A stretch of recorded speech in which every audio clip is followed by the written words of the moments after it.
Bonjour à tous et à toutes. Bienvenue les amis dans cette deuxième interview qui fait partie de la série La boîte à livres. Aujourd'hui, je suis vraiment super heureuse et vraiment très reconnaissante d'accueillir Monique Schlupt comme deuxième invitée de La boîte à livres.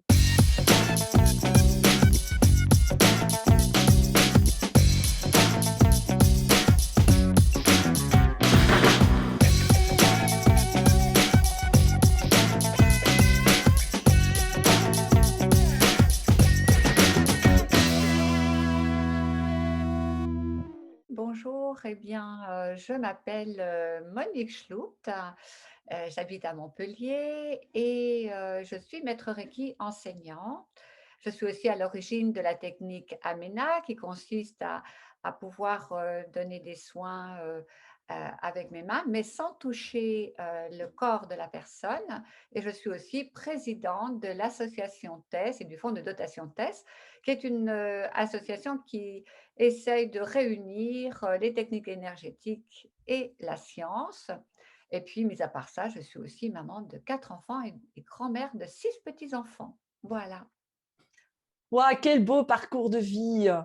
Alors, franchement, je me suis posé la question, pourquoi un livre sur la conscience des bactéries? Personnellement, j'étais assez surprise de découvrir que les bactéries pouvaient avoir une conscience. Alors, c'est vrai que ça peut paraître un peu particulier, mais ça fait plusieurs années maintenant que je suis intéressée, par, le travail des bactéries à l'intérieur du corps de la personne, donc un travail de recherche, avec des scientifiques, avec des médecins, avec des laboratoires.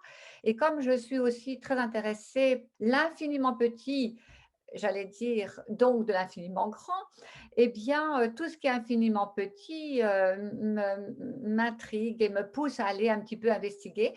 Et donc, par rapport aux bactéries, ben oui, je suis fondamentalement, persuadée que ces bactéries ont une conscience et je le prouve à l'intérieur de mon livre. Oui, et d'ailleurs, étonnamment, tu as écrit ton livre en 2019. Tu l'as présenté à ton éditeur en décembre 2019, juste avant l'arrivée du Covid.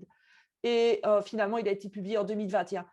Peut-on parler d'un signe ou d'un message envoyé par les bactéries?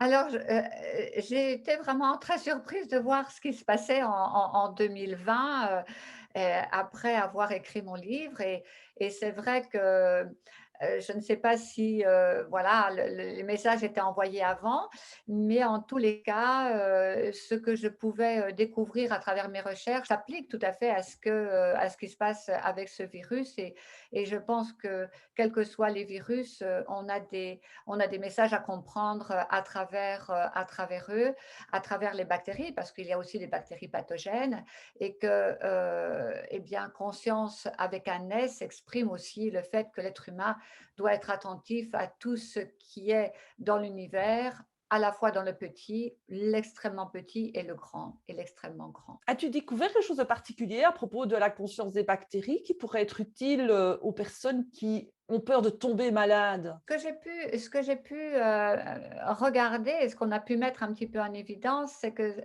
ce qu'il faut comprendre, c'est que nous sommes un être vibratoire. Nous avons une énergie, nous vivons grâce à une énergie.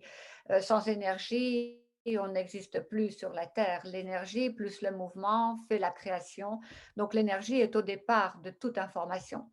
Et donc, chaque être qui est sur la terre, que ce soit dans le monde, enfin, le monde humain, le monde végétal, le monde animal, même minéral d'ailleurs, il y a une vibration, il y a un potentiel énergétique.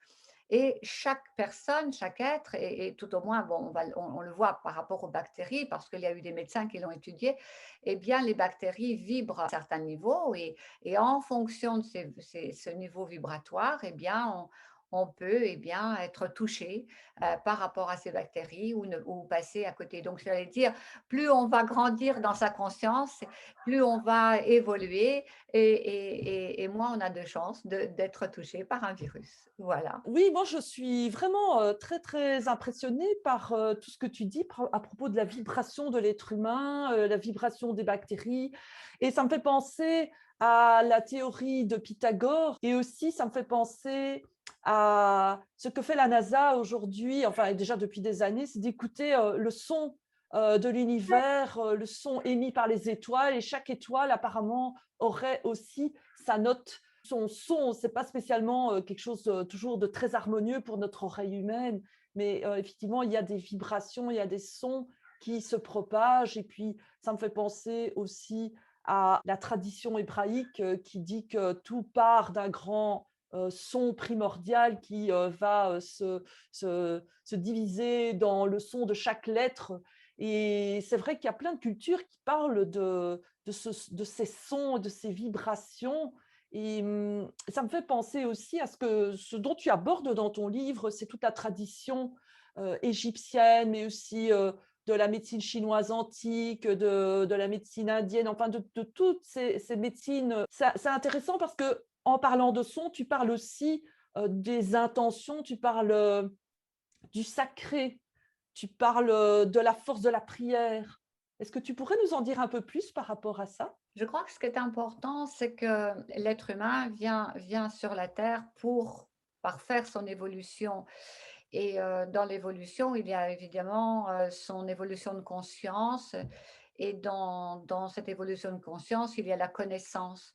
Et je pense que effectivement, au départ, on a cette vibration, on a cette conscience, on a notre potentiel à travers nous, au point de vue énergétique qui est à l'intérieur de nous. Donc, nous portons aussi cette vibration. On porte cette vibration universelle, mais nous avons notre propre vibration.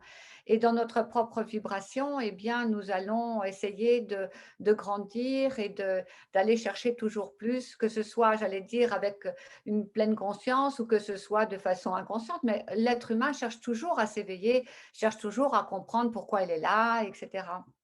Et je crois que ce qui est important, c'est justement de relier notre être physique avec notre propre conscience et aussi par cette énergie qui régit l'univers et que ça donne le chiffre 3 d'ailleurs, dont j'en parle dans mon livre. Et c'est ça, j'allais dire, chaque être porte sa propre vibration au sein d'une grande vibration et l'objectif, c'est effectivement eh bien, de grandir jusqu'à notre dernier souffle, j'oserais dire, de, Mmh. de pouvoir aller donc, à ce niveau-là. Et oui, j'ai vraiment été curieuse de voir un petit peu qu'est-ce qui se passait en Égypte, avec les Incas, la médecine, parce que j'étais assez intriguée qu'ils arrivaient à faire des choses et à guérir en quelque sorte, alors qu'ils avaient beaucoup moins de moyens que nous aujourd'hui. Mmh. Et en fait, il y avait des forces enfin, il y avait quelque chose de très fort à l'intérieur d'eux, dans leurs croyances, dans le médecin qui était à la fois un médecin et un prêtre, par exemple, et qui faisait qu'en fait, l'être était porté par sa foi, l'information, cet amour peut-être qu'il Mmh. vouait, soit un Dieu, soit un médecin, et qui l'emmenait sur un chemin de guérison parce que ça le reliait aussi à sa partie sacrée. Ah Donc, oui. c'est là où aussi où il y a Mmh. un chemin qui s'ouvre pour comprendre qu'est-ce que c'est que la guérison sur la terre, par exemple. Ah oui, oui, oui. Et est-ce que tu pourrais faire un lien avec le placebo, puisque tu en parles aussi dans ton livre?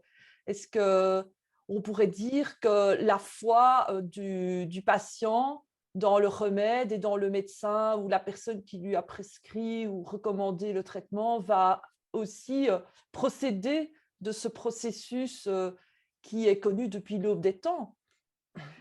Oui, je crois qu'avant, on n'allait pas dire qu'il y avait ce phénomène de placebo. Maintenant, la recherche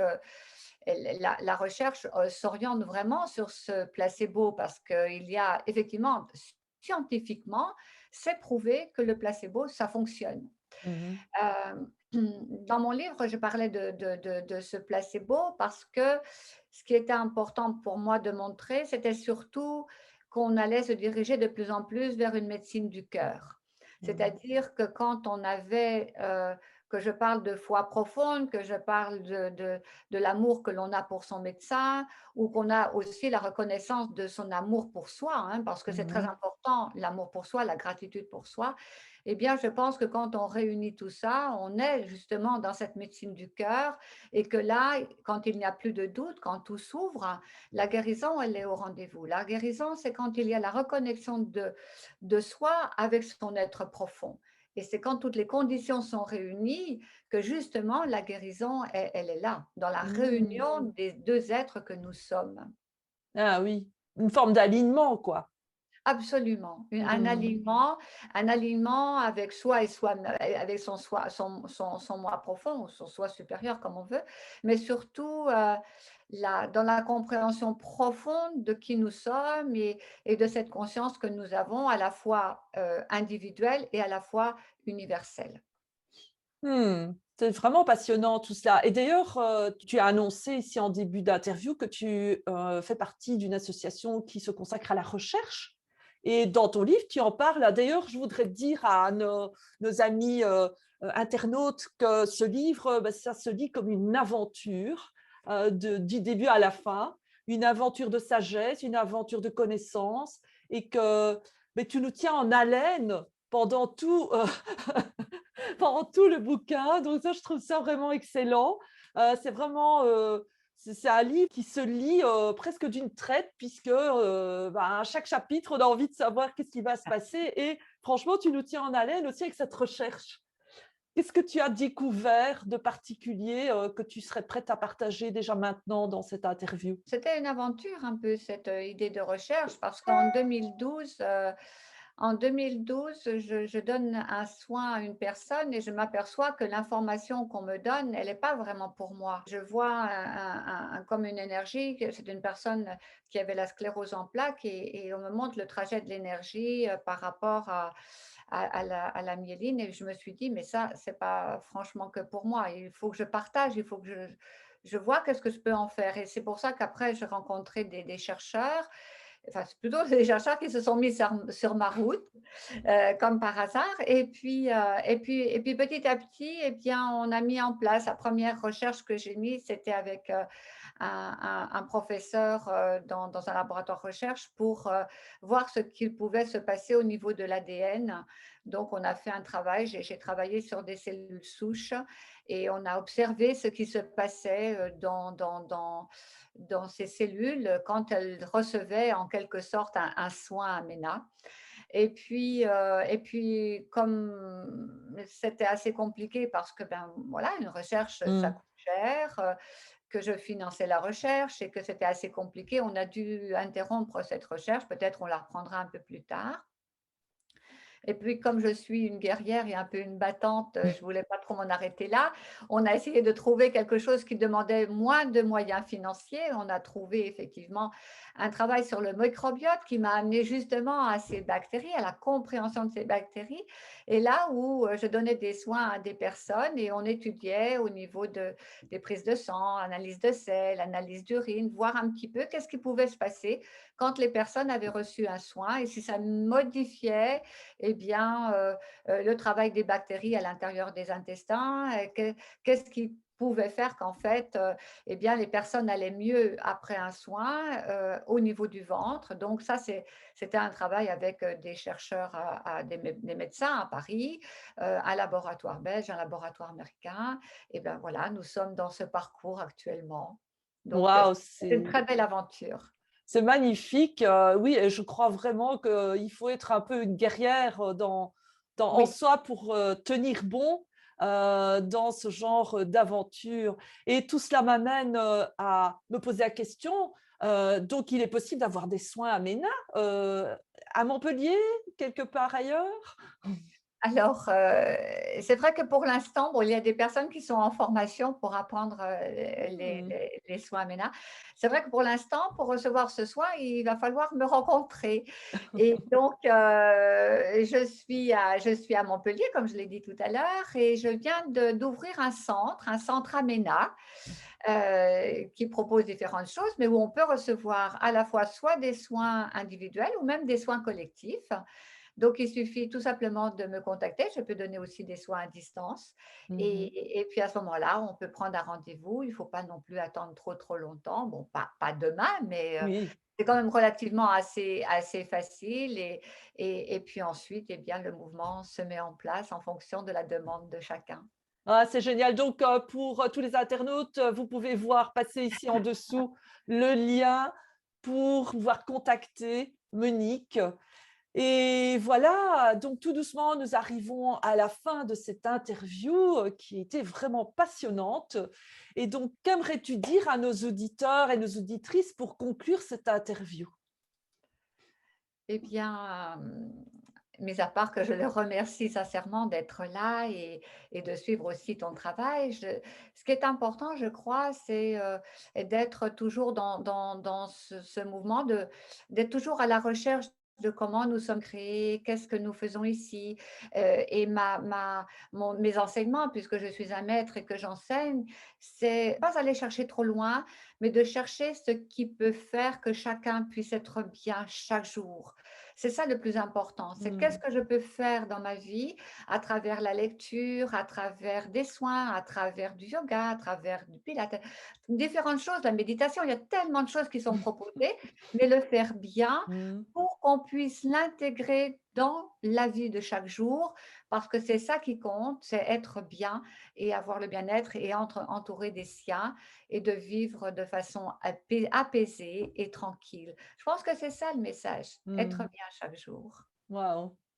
Eh bien, j'espère que ce message va vraiment inspirer tous les internautes qui suivent cette interview. Un tout grand merci, Monique, d'avoir accepté de partager ce qui t'anime à ma communauté qui Merci à grandit toi. de jour en jour. Je voulais juste aussi dire un grand, grand merci. Effectivement, très important de s'abonner aussi à ta chaîne YouTube et puis de voir tout ce que tu proposes parce que c'est vraiment très riche et très important aussi de communiquer ce genre de choses. Et puis merci à vous tous. Comme dit Monique, si vous avez aimé cette vidéo, abonnez-vous à cette chaîne YouTube, activez la petite cloche pour être informé des nouveautés publiées et surtout, partagez ces vidéos avec vos amis. Ils vous en seront reconnaissants. Et nous vous disons au revoir, à très bientôt pour d'autres livres, d'autres univers, d'autres manières de comprendre le monde. Merci. Au revoir.